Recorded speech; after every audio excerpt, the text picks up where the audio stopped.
Hello everyone, Mia here from Resonance Astrology and welcome to my channel. Today we're going to take a look at Venus meeting Saturn one last time in this constellation.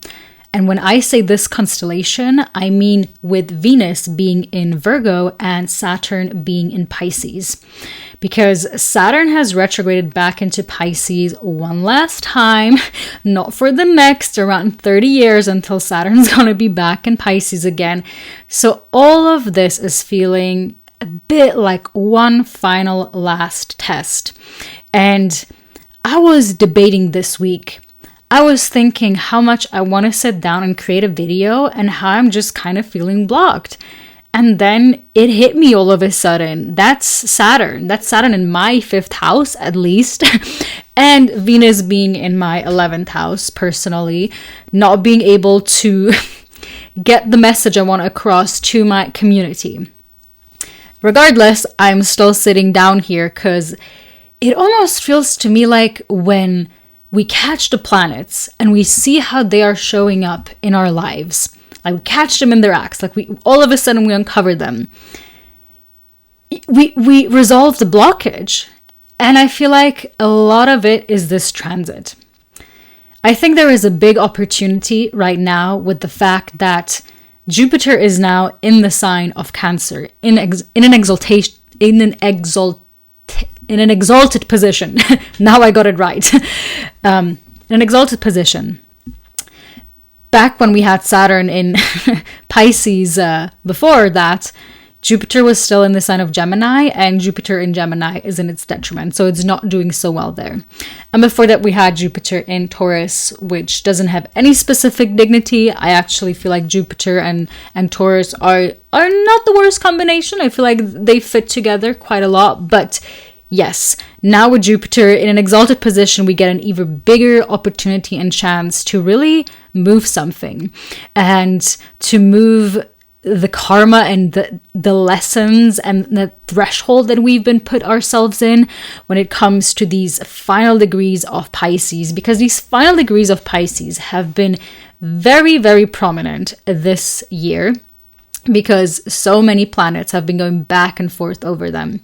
Neptune will soon, as a matter of fact, also go back into Pisces. So we are really not finished with that part of our chart yet.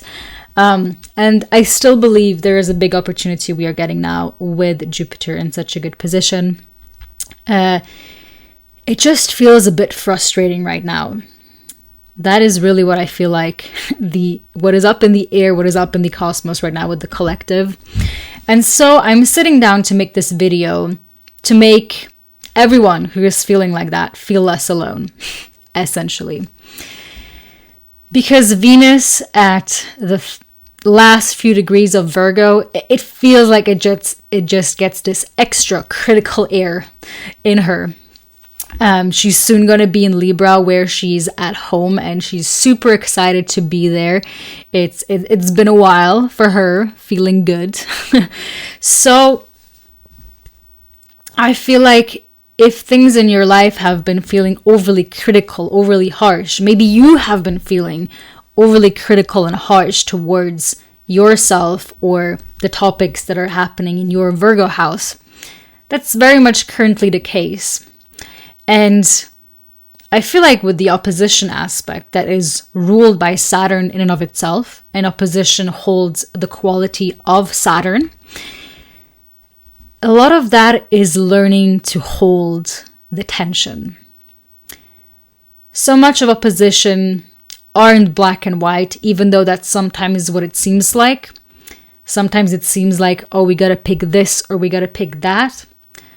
Oftentimes, it's also about learning to simply hold the tension of, hey, there is this truth and this experience in my life and this experience in my life. And maybe instead of feeling like, oh, I gotta pick one or the other, what if I can just learn to hold both of them, even though they are not the same thing, not quite the same thing. And even really opposite of one another. With Venus, there's a lot at play with our values and what we want to create and what we want to facilitate and what type of connections we want to bring into our life. This too is kind of stifled because Venus is in fall in the sign of Virgo. Venus doesn't express herself the best in the sign of Virgo, so it's hindered in that way. And then with Saturn, it just feels like there's like a stop. Like something is happening that is just a blockage. And that feels very frustrating. It's like almost this final type of stress test that we are getting pushed through and seeing, will we go with it and try to push the boundary and learn to hold the tension to then build something that will stand the test of time? Or is the pressure just simply too much to handle?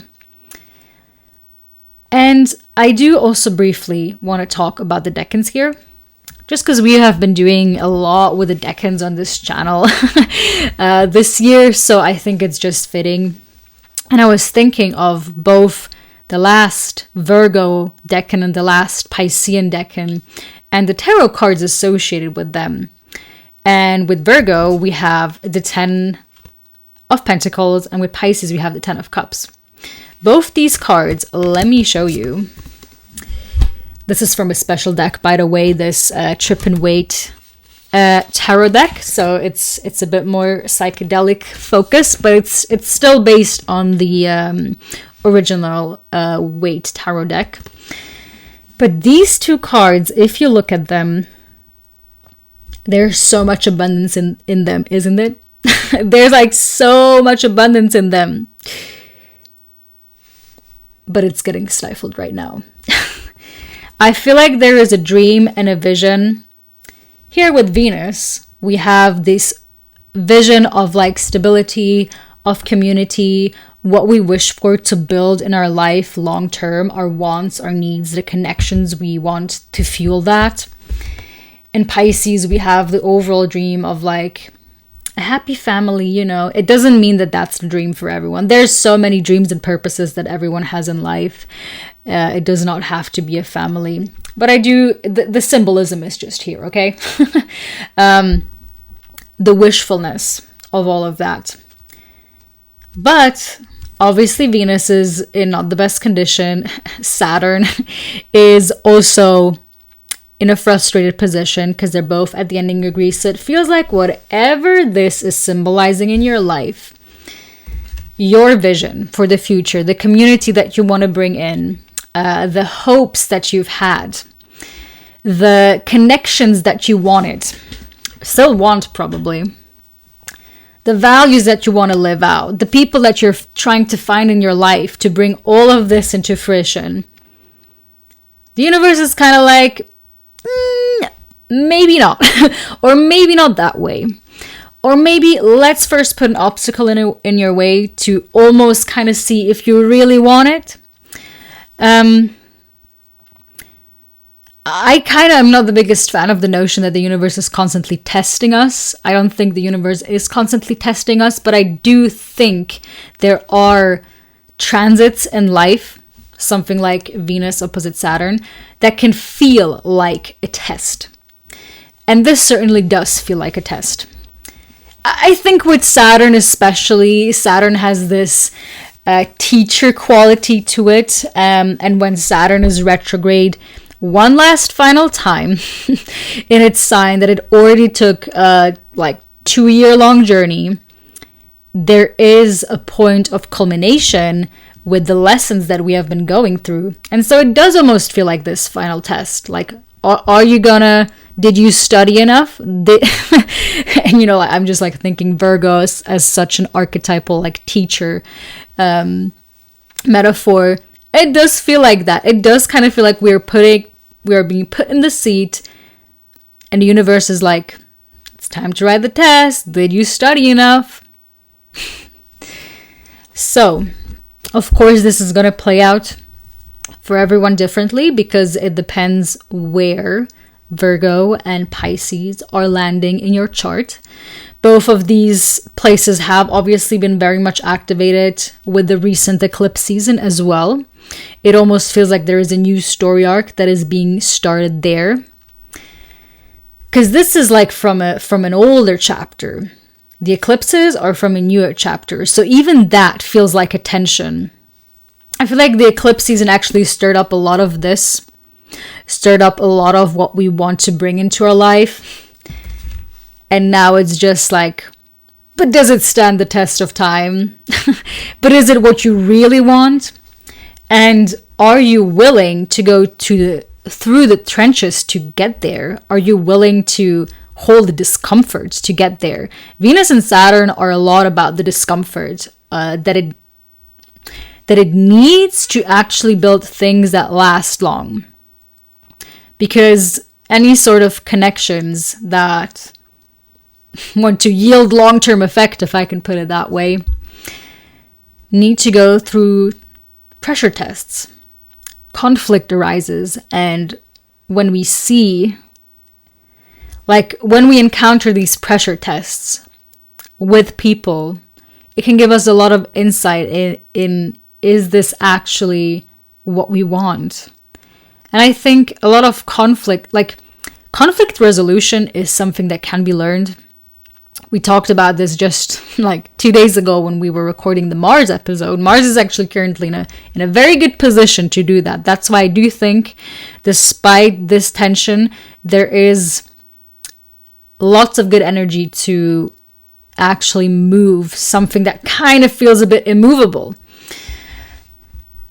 Conflict resolution is a skill that can be learned. And something that can be learned, well, great news is something that can be learned. It's not set in stone. That means you can learn to be a better communicator. That means you can learn to be a better conflict resolutioner. Is that the right word? I'm not sure. Just person that is better at resolving conflict. Here we have it. And so, if conflict arises for you, a tension arises for you, how about just sitting in that? Oftentimes with Venus and Saturn, things arise when we just let them be, like when we accept that there is a blockage. Instead of constantly just probing around and being like, I need to figure it out. Just like in my case, when I was like, gosh, I need to sit down and film a video. And then I go out on my evening walk, and all of a sudden I'm like, wait, actually me being so frustrated that I can't sit down and film a video is the transit. So I guess now I'm still doing it. I conquered the transits. And that is what I hope for you is happening in your life. When you kind of see, when you kind of witness it, when you're kind of just like, oh, got you. There's something that happens when we acknowledge the planets showing up in our life. When we stop treating them as like, oh, something that's happening up here, and we just catch them in our day-to-day life. They reveal themselves. And it's like we can be in relationship to them. And things get less scary. Saturn transits get less scary. Mars transits get less scary. But even the benefic planets get less. Maybe they're not scary, but for sure they can also dilute us in certain ways. And when we can just catch them and honestly just like witness them, the solution suddenly appears. And the solution maybe isn't, oh, this is what I need to do.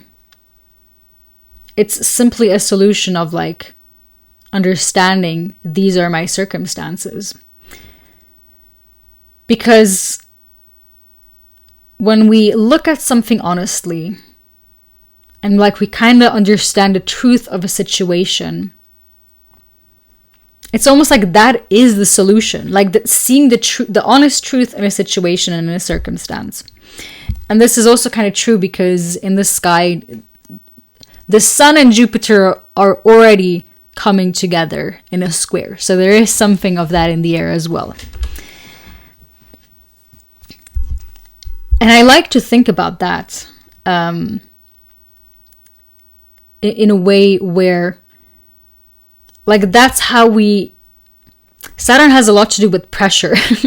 And this is kind of how we release a bit of that pressure. When we just are like, Saturn is that pressure.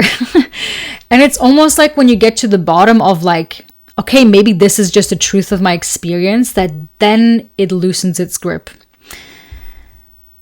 Let's not forget that Saturn, Capricorn, the devil card in tarot, which actually I should have it somewhere in my deck right now, just to showcase you how it looks like. Because a lot of the devil card in tarot speaks about how it's so much of a mind think of what we think our shortcomings are, of what we think our limitations are. They might not actually be limitations. They might not actually be the harsh shackles that we think that are obstructing us. Gosh, oh, okay. Right when I thought. Again, it looks a bit differently here because it's the psychedelic deck. But this is a devil card. And even here, he's holding the peace signs. It is a bit of a trickster card. It is a bit of a trickster card. And I think the same goes for... I've talked in the beginning something about like shadows. I don't know if I mentioned that word specifically, but I do think that's a good metaphor as well. Because sometimes when you're in the dark and you think there's like monsters around you, but then you realize, oh, it's just a shadow. Like there's nothing I actually need to be scared about. And like you see it for what it is, a shadow, not something crazy that is trying to get you, it starts getting less scary. And I think a lot about this is Venus and Saturn right now. And once again, this will depend on your houses. And when I say that, it's really, first of all, I always like to animate people to do their own research. I think that's how we learn astrology at its best. And if you want to learn about the houses, I have a wonderful playlist on all the houses, very much in depth here. Because the topics are different. Maybe this opposition is happening between your 10th and your 4th house. So there's going to be some sort of truth finding when it comes to intention, when it comes to like your public space and what you want to achieve and be out there in the world with your work versus like family and at home. And maybe you find the truth of like, oh, like being at home and doing home office isn't this like scary thing that I imagine it to be, or returning back to the workplace isn't this scary thing that I imagine it to be, and actually can work things out and it's going to be okay. So look at where this opposition is happening in your chart, and then you can find out where the tension is happening. And once again, the solution isn't really to be radical and be like, I'm choosing this. It's really about just learning to hold both and. Both and. We still have a while with Saturn and Pisces. Saturn moves back into Aries on February 14th, actually, Valentine's Day. Gonna be an interesting one. So until then, we still have our Saturnine lessons in Pisces to go through. And I did also make a Saturn back in Pisces horoscopes video. If you want to watch that one, that's going to talk more in depth about what this means for your sign. So feel free to check that out. I'll put it up here somewhere at the timestamp. And Venus is going to move into Libra soon on Monday. And even then, I'll promise you, after this weekend, things will feel a lot lighter. Because we have a few planets in good positions. We have Libra in its domicile on Monday. We have Mars in Scorpio in its domicile. And we have Jupiter in Cancer in its exaltation. That's quite a good group of planets to be in that type of position. Mercury in Scorpio is also quite strong with cutting through the BS right now and just like wanting the truth of something, which I think is really helpful, to be completely honest. Yeah, and so things will get better then. It's almost like the solution is to like wait it out. That's not always the solution, but it is. And let things arise naturally. Let things arise naturally. Venus and Saturn is trusting time to unfold in its right manner and to reveal the solutions in its right timing. And yeah, that's what I have for you guys. I feel like if I continue now, I'm just gonna repeat the same old. And that's not what this video is about. We can only figure it out so many times. So I hope this could help you out. And if you're feeling in limbo right now, you're not really alone. That is kind of the feeling of this weekend. So I'll be super interested in knowing if that's how you're feeling currently right now. And I hope this small meditation and just kind of giving you permission to feel the way that you feel was useful in your life. And I hope that by the beginning of next week, there is more connection and facilitation of connection in your life. And that eventually we get there, you know. I feel like that's where we're building towards. That's where we're building towards. But we just need to have that pressure test of, yeah, like, because imagine if there's something doesn't fit here. There just needs sometimes, okay, I'm losing my words right now. What I'm trying to say is sometimes we have this vision and the universe puts things into our life because it does not quite fit in there. Maybe there is a person that is not fully aligned, and so we need the pressure test of seeing like, okay, this person cannot go with us on our journey for whatever reasons. For getting here, these people cannot be in our life path. And luckily we have Mars and Mercury and Scorpio that are amazing for setting firm boundaries and cutting people out of our life. If it's necessary, okay, if it's necessary, you don't have to cut people out of your life. But yeah, so I'm sending you lots of love and lots of trust and faith with Jupiter in Cancer. That is the right thing to say. And I'm going to see you guys soon. Goodbye.